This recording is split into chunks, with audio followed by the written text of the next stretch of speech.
Bom dia, bom dia, bom dia. Que a paz esteja com todas vocês, meninas.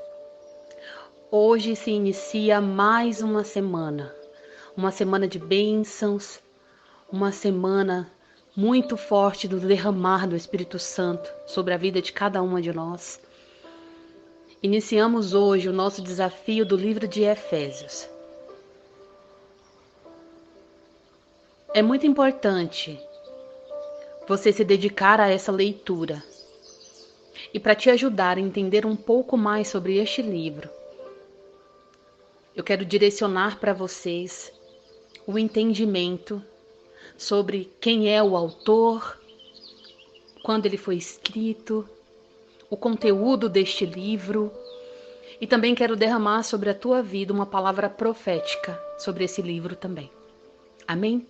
Então, por favor, eu peço que vocês já se inscrevam aqui nesse canal, adicione também os comentários como desafio cumprido, clique aí no gostei, compartilhe e ative o sininho para que o YouTube ele mostre a você quando os outros vídeos forem postados. Amém? Então eu quero começar com você através da explicação do livro de Efésios. Quero falar sobre o autor. Paulo é o autor da carta de Efésios. E ela foi escrita entre 61 e 63 anos depois de Cristo. Quando o apóstolo ele estava em um momento aprisionado em Roma. Efésios ela era uma cidade portuária, uma cidade próspera, movimentada e muito idólatra. Essa cidade ela tinha seus símbolos e tinha lá o maior santuário, talvez o maior edifício do mundo grego antigo, que era o da deusa Diana. O destino das peregrinações que movimentava o comércio e que gerava lucros para aquele local era ali. O evangelho de Cristo ele chegou lá na cidade de Efésios em 53 depois de Cristo. Em uma breve viagem de Paulo, que retornaria 2 anos mais tarde, na sua terceira viagem missionária, e se dedicaria por cerca de 2 anos de trabalho, de evangelismo, de pregar a palavra de Deus, estabelecendo ali uma igreja forte, com muitas conversões de gentios que deixavam completamente a idolatria para servir a Cristo. E esse livro de Efésios, você vai ler comigo durante essa semana, ele tem, o forte desse livro é a unidade da Igreja de Cristo. Quem é a Igreja de Cristo? Nós somos a Igreja de Cristo, portanto, é sobre nós que está sendo reestabelecido o poder da unidade. Quero falar também para você um pouco sobre o conteúdo desse capítulo, desse livro, desses versículos. A carta aos Efésios ela foi escrita quase 10 anos depois da primeira passagem de Paulo por aquela cidade, na sua segunda viagem missionária. Ele ministra sobre a necessidade da unidade doutrinária da igreja, que deve estar firmada em Cristo e cumprir o seu papel apostólico no mundo, né? Dentro desse papel, ele tinha ensinamentos claros, ensinamentos profundos, fundamentais da fé cristã. Efésios ele apresenta um discurso belo e objetivo sobre a salvação pela graça e a nova vinda de Cristo, a vida também de Cristo. Ele dizia que na cruz, tínhamos paz, temos paz e acesso completamente ao Pai. Como? Através de um só Espírito em Cristo. Então, sendo assim, na igreja não há mais judeus, estrangeiros ou peregrinos, mas todos os salvos são igualmente membros da família de Deus. Assim não pode haver divisão, pensamentos na igreja que não condizem com aquilo que é a direção espiritual. E Paulo, ele não admite, dentro dessa carta, que o corpo de Cristo se divida em partes rivais. Uma de judeus, outra de gentios.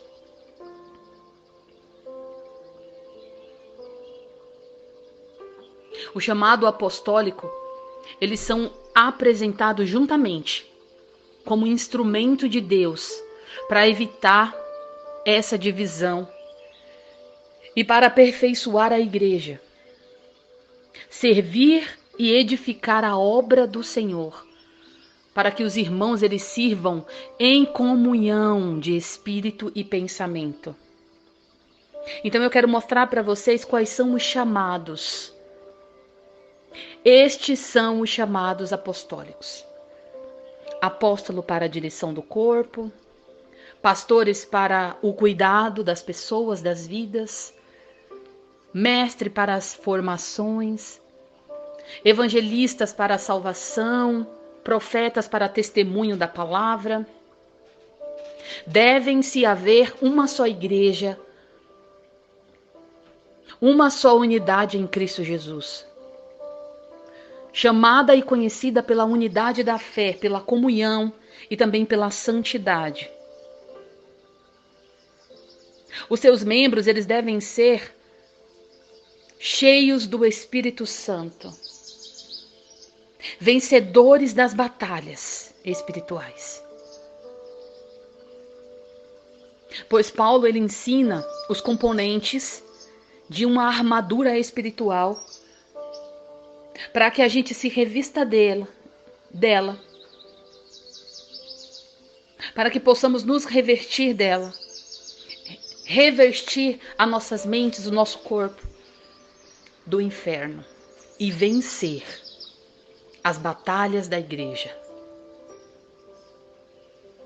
E essa armadura, ela está composta por verdade, pela justiça, pela paz, pela fé, pela salvação, pela palavra de Deus, pela oração e intercessão. As igrejas apostólicas são formadas pelos chamados ministérios apostólicos, que interagindo ali entre si, superam o corpo de Cristo. Analogia que explica a igreja como um organismo vivo.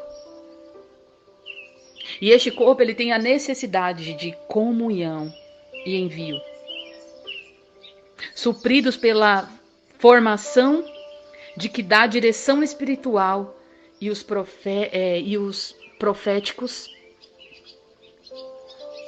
com sinais de cura, de deformação, intercessão, que interfere no mundo espiritual a favor dos santos. A adoração que leva a igreja a habitar completamente na palavra e na presença de Deus. Todos nós somos provados através de lutas. E elas podem ser carnais ou espirituais. Para nós, servos de Deus, Todas as lutas são espirituais. E você vai ler isso lá no livro de Efésios, no número 6. Você deve entender, queridas, que a sua luta não é contra o seu marido, contra a sua esposa, contra seus filhos, contra o seu chefe, contra o seu pastor ou liderança. A sua luta ela é contra o diabo. Mas o diabo, ele sabe como nos confundir. O diabo, ele sabe como confundir você. Ele sabe como confundir a tua mente. E é por esse motivo que a gente tem que resistir a ele. O tempo inteiro. Resistir ao diabo. Igual fala lá em Tiago. Olha aqui, presta bem atenção. Saul, ele saiu com o povo para o meio do deserto para guerrear. Quem conhece Saul aí? Ele queria ser bem espiritual, né? Usar as armas espirituais. Mas só que acontece que ele queria usar as armas espirituais, mas ele era um ser humano carnal. Ele era um homem completamente carnal. As atitudes e as ações dele não condiziam com aquilo que era a vontade de Deus, que era a palavra de Deus. Ele queria viver e ele queria ser e ele queria usar as armas espirituais, mas ele era um homem carnal. E acabou que naquele dia era preciso colocar todos do seu exército para jejuar. No entanto, no meio de uma batalha, no dia da guerra, com certeza essa era uma atitude insensata. E muitas vezes, queridos, nós tomamos atitudes que não agradam a Deus, de forma nenhuma. Porque a gente se desvia pelo caminho da religiosidade. E este caminho, ele potencializa as malignidades.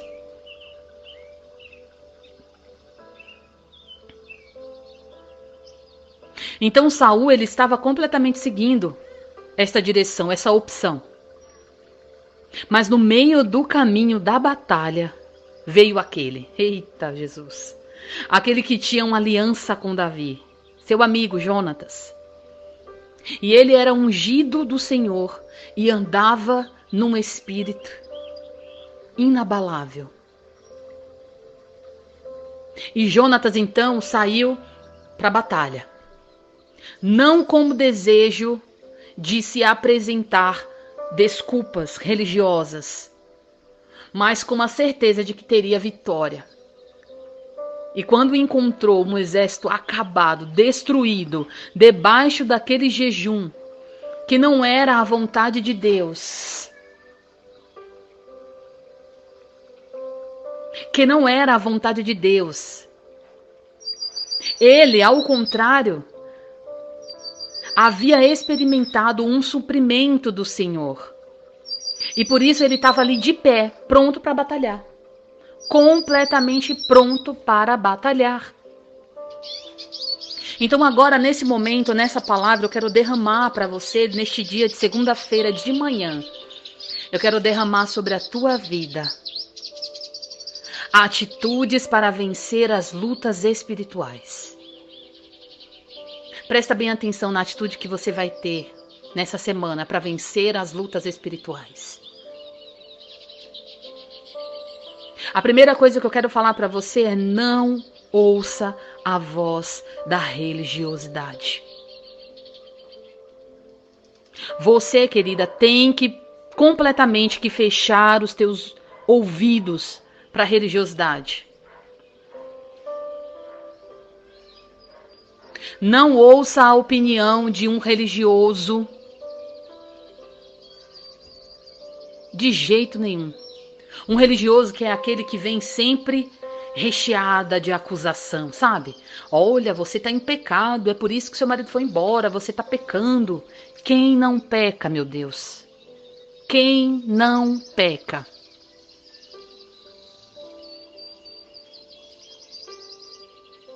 Peso, destruição, É isso que a religiosidade traz para você. Você não pode deixar que a palavra religiosa ou atitudes que só representam dogmas e malignidades invadam a tua vida, invadam a tua mente, dizendo de que você não vai conseguir, porque você está vivendo fora daquilo que é a vontade de Deus, a palavra de Deus. Continue seguindo firme a palavra de Deus. A palavra inscrita, aquela que está aqui, na Bíblia. Não palavras humanas. Então eu quero dizer para vocês que o que importa é que a bênção do Senhor virá, porque Ele te ama, não porque você merece. O importante é que essa bênção vai chegar, não porque você merece, mas porque Ele te ama. Ele te amou primeiro.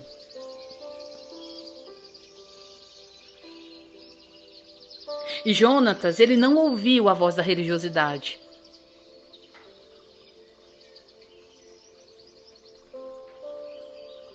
Ele estava ouvindo a voz do Senhor, porque era essa voz que estava dizendo para ele, olha, você vai ter vitória. Você vai ter vitória. Você vai ter vitória na palavra de Deus. Você vai ter vitória debaixo da palavra de Deus.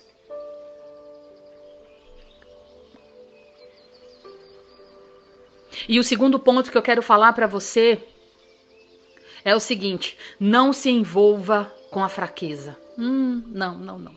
Não se envolva com a fraqueza, queridas. Sabe por quê? Muitas pessoas acabam se destruindo, mesmo tendo um potencial incrível de vida. Sabe por quê? Porque muitas pessoas elas não conseguem ir além do seu ministério. Porque muitas pessoas elas desistem no meio do caminho. Porque há pessoas que adoram ter pena de si mesmas e se sentirem coitadinhas.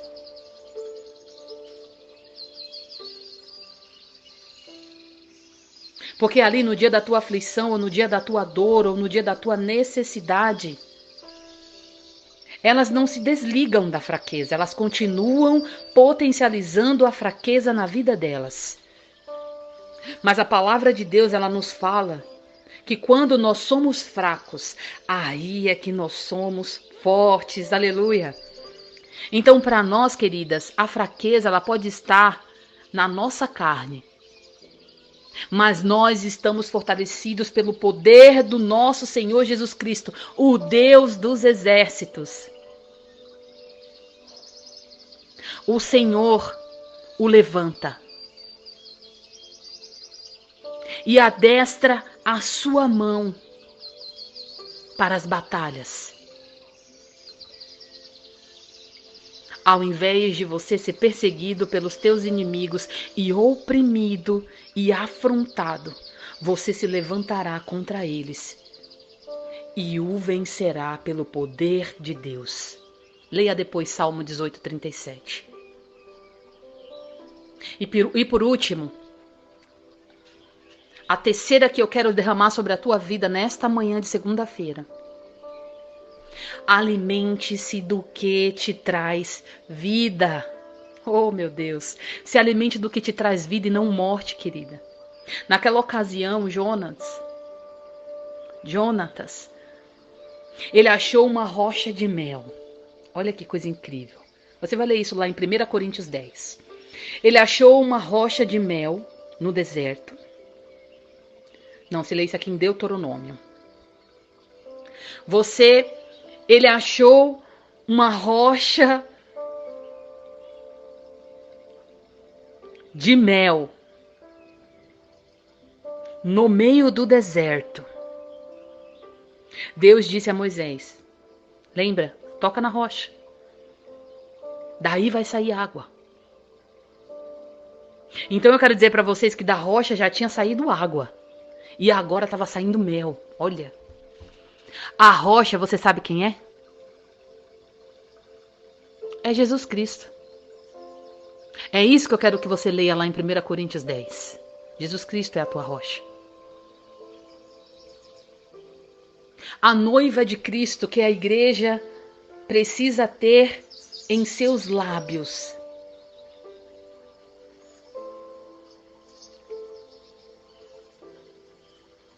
é este mel, que é a palavra de Deus, a palavra de vida.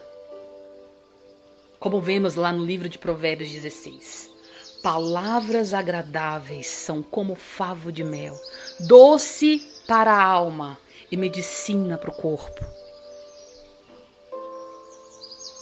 Jonatas, ele viveu uma liberação espiritual porque ao se saciar do mel que escorria lá naquela rocha, ele renovou completamente as suas forças. Ele não perdeu o foco dele e não deixou se contaminar pelo desespero ou pela religiosidade daqueles que estavam ao seu derredor. E eu quero dizer para você, queridas, nesta manhã, que no deserto pelo qual você está passando, há água na rocha para purificar e saciar você, e há mel também para você se alimentar. Há suprimento e vitórias para a sua vida. Porque Jesus Cristo, ele é a rocha que nos dá provisão no deserto. Quando Jonatas, ele chegou lá, em meio aos caídos e enfraquecidos, ele olhou para eles, mas o seu rosto estava brilhando pela presença do poder do Espírito Santo em sua vida. Os seus olhos brilhavam, e isso está lá em Salmos 14. Por causa da palavra, o Senhor tirará todo o seu cansaço, todo o seu desânimo, as mágoas, as frustrações, o poder da palavra negativa, tudo aquilo que entristeceu o teu coração, que amarrou o seu coração, aquilo que o diabo usou para que você ficasse desprovido de alimento e suprimento, o Senhor fará você se alimentar da água do mel. E essa rocha, ela vai sustentar e vai levantar você, para que você prove de um tempo novo do Senhor em sua vida. A sua fraqueza vai tirar forças da onde não tem. A tua fraqueza vai tirar forças de onde você não tem visto, de onde você não consegue entender. E os teus olhos voltarão a brilhar. Amém? Ao terminar agora esta palavra, não esqueça. Compartilhe, curta, se inscreva no canal. E siga o primeiro capítulo de Efésios. Amém? Deus abençoe. Amo você em Jesus. Fica com Deus.